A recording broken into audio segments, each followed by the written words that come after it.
Fab, thank you so much. I'll just run through this quite quickly. So just to quickly introduce myself, my name is Jake Wales. I'm the Emerging and Talent Advisor at Graham. We are a tier one contractor working across 5 divisions. We work directly with client on major projects from start to finish. My role within the company is focused on recruitment, guidance, and retention of early career professionals such as apprentices and graduates, and managing initiatives to support the next generation into the company.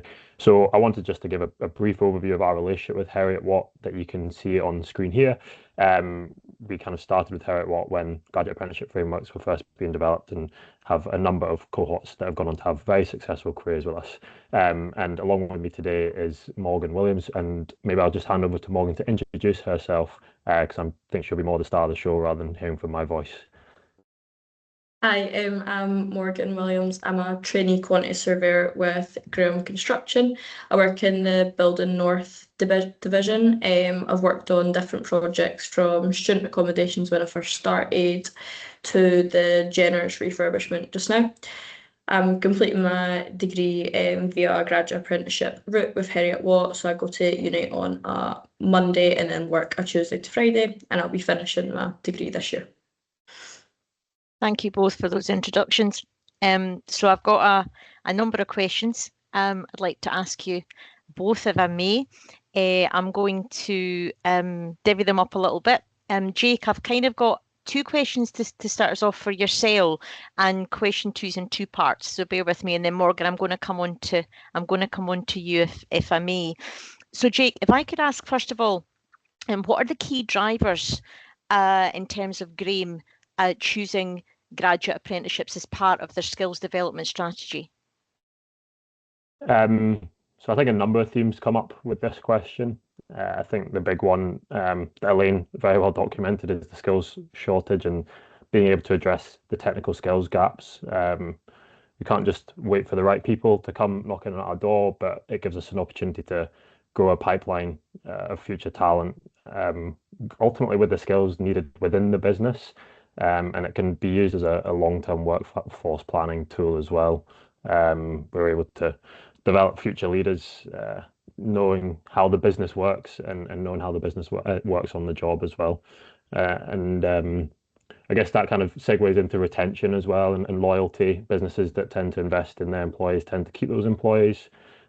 So we get strong engagement and a workforce that understands company values, company culture, understands the clients we work with, the projects that we work on.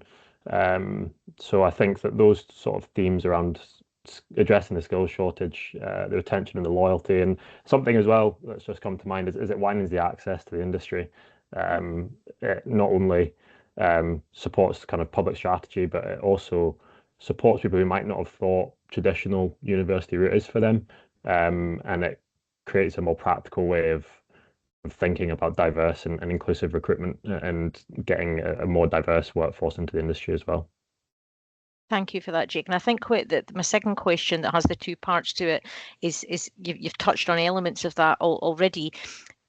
Just in terms of how long essentially graduate apprenticeships have been part of the workforce development strategy. How's that kind of evolved over time? That's the first part to that. The second part being, what is it about specifically the Heriot-Watt construction and built environment program that specifically suits Graham Construction as a business?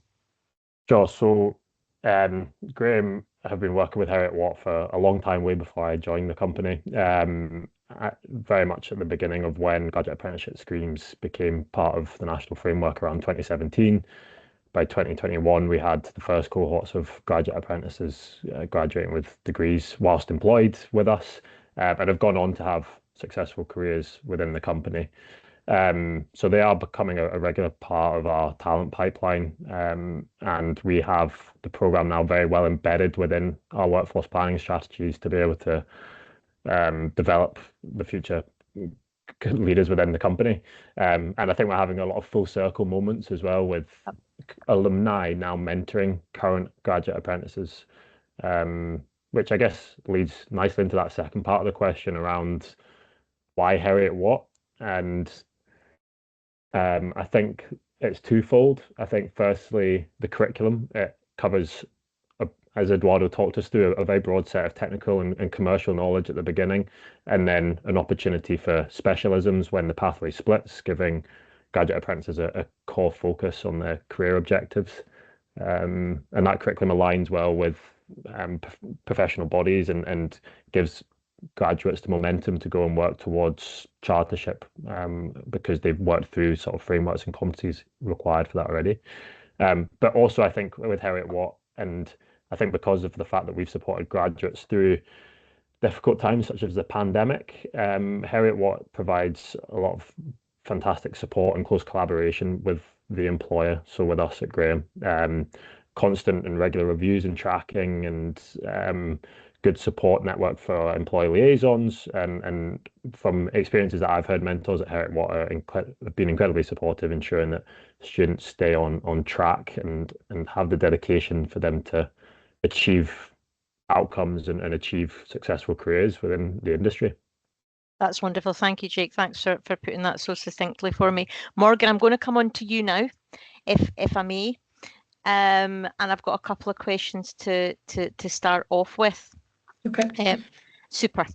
Can you tell us a little bit about your background before you started the graduate apprenticeship with Graham?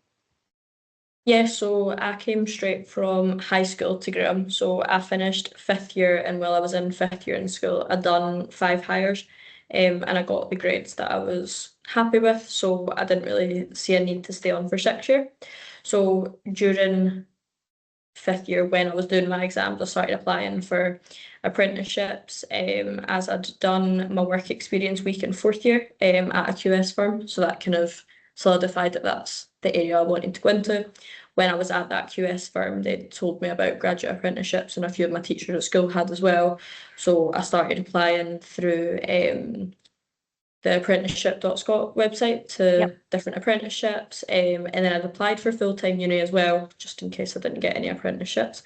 Then over that summer, I went to different interviews, and then I started with Graham in the August. So I was 16 when I started with Graham, just out of school. Okay, so thank you so much for that. And the big word here, but what sort of inspired you to undertake a graduate apprenticeship? It sounds to me like you were, you very much had various ideas of things that you might want to do, applying for your undergraduate quite rightly, and looking at the graduate apprenticeship option. But what was it about the graduate apprenticeship that really made you think this is going to be the route for me? I was quite aware that I wanted to do something maths related, when I was at school, because it was my favourite subject at school. And then it just happened to be that my work experience that my school had kind of suggested was QSing. But I also knew that I didn't want to go to uni full time. Like I said, I didn't want to waste another year at school in 6th year either. I don't love just sitting in a classroom full time. But I did also want a career that had a future and I could work my way up in as well. So when I'd been told about apprenticeships and had done the work experience as a QS, I just thought that was quite perfect, because I could still have a degree and a job that I could work my way up in, but I didn't need to sit in a classroom. No, that's perfect. That's wonderful. I'm going to move on to something with yourself again, Morgan. Just something, sort of a slightly different question, and it's a very practical question. So could you give us an example of when you have applied your university learning, in the workplace, just to illustrate that work-based learning? So I would say the portfolios, which Eduardo's already explained, are obviously very work-based. So basically, every learning outcome in all portfolios relate to work on site, whether that's measurement, for example. I know last year I completed a full takeoff and measurement of concrete encasements in work for a subcontractor and for client variations, which then I could then put into my portfolios, which met learning outcomes perfectly. For in uni classes, I would say I've found the procurement and contracts class very useful for uni-wise. I would say nearly weekly, at the start of projects, I create subcontracts. So that procurement and contracts class allowed me to have a more theory-based knowledge of clauses and contracts. Obviously at work I have my mentor and things have explained that to me, but it's not kind of in that written down, noted theory way. So I think that class definitely helped my understanding for that task, which happens quite often. It also, the procurement and contracts class also has helped me since I've came to the Generous project. Is the first project I've worked on which has a traditional procurement route. Everything else I've done has been a design and build procurement route. Yeah, I think the measurement in the contract's probably the most, the measurement class, measurement's something I do all the time. I was on site measuring before this call today for the joinery work. So You're out there doing it, which is great to hear. You're applying your learning into work, and yeah, you've been able to illustrate that to us. So this is it. This is what it's all about. You're an absolute real life example of how and why graduate apprenticeships can work really, really well. Thank you for that, Morgan. Jake, I'm going to come back to yourself. So let me just ask, if I may, it's a very general question, but it does tie in with what Morgan's saying there about bringing the classroom into the workplace. Is what benefits have you seen, or have your colleagues seen graduate apprentices bringing into the business? Sure, I think we've heard firsthand from Morgan there the benefits that graduate apprentices can bring. They bring an immediate workplace impact from day one. They're not just in lectures 5 days a week, but they're on site, they're working on projects 4 days a week. So that means that they have the opportunity to apply university learning directly to live projects, and they're constantly connecting the dots between theory and practice. And they contribute with improved, up-to-date, innovative practice as well that they're learning in the classroom. I think as well, again, from Morgan's story, you hear that she's made a very proactive, deliberate choice to invest into her future from an age that I think a lot of people may struggle to. So graduate apprentices bring a motivation. They know, they're informed, they know what they want to do. And you see that enthusiasm, that willingness to learn, that hunger to learn. Not only, I guess, as well to know like why things are done, but know like how things are done, why they're done in certain ways, and that sort of questioning of things, which encourages us as a company. It encourages their mentors to think about mentoring behaviors for senior staff as well. So it encourages practice change too. So I think that they bring a number of benefits, but I think you hear from Morgan firsthand there the benefits that they do bring. Absolutely, that's wonderful. I'm going to ask one last question to yourself, Jake, just aware of time, and then Morgan, I'm going to end with you. Jake, can I, if our employers on the call today or listening to the recording of this, we're looking at and considering recruiting in a graduate apprentice, what advice would you provide to those employers, whether it's around the support piece or the structures, practices, that kind of thing? And I think I know the answer to this. I hope I do. And ultimately, would you recommend graduate apprenticeships for a business? Yeah, without hesitation. I think in terms of advice, see it as a long-term investment. It's not just a recruitment option. It's an opportunity for you to shape talent early, to embed culture values and ways of working into the company, who grow ultimately with the organization. I think make use of structured learning and engage as much as possible with the apprentice's learning journey as well. It's really important to take an active role in offering support, mentoring, real responsibility to the apprentices as well, because then the benefits multiply. The apprentice becomes more motivated, and we see a stronger return in the investment into apprentices too.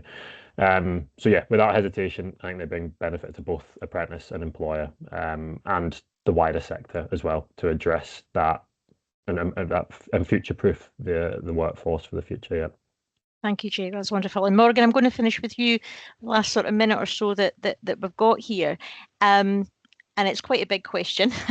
But how would you sum up your graduate apprenticeship experience so far?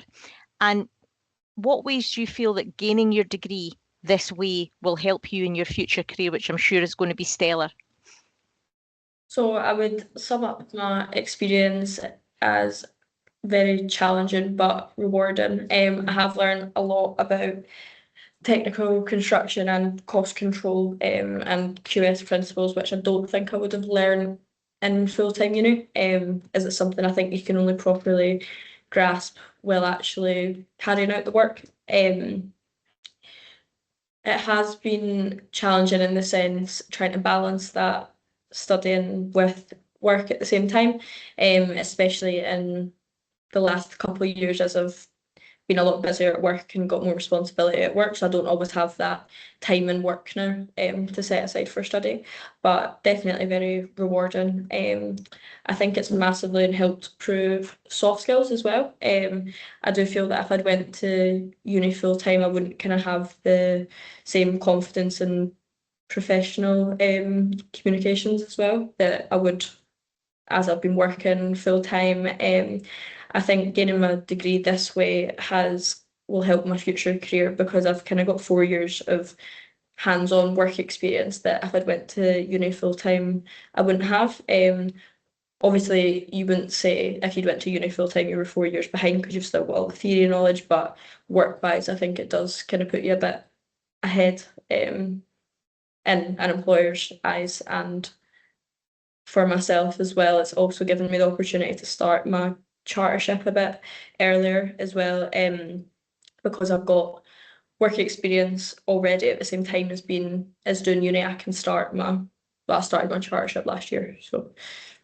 That's wonderful. Thank you, Morgan. Thank you for being so open and honest. Jake, thank you. I'm going to hand back to David. Thank you both.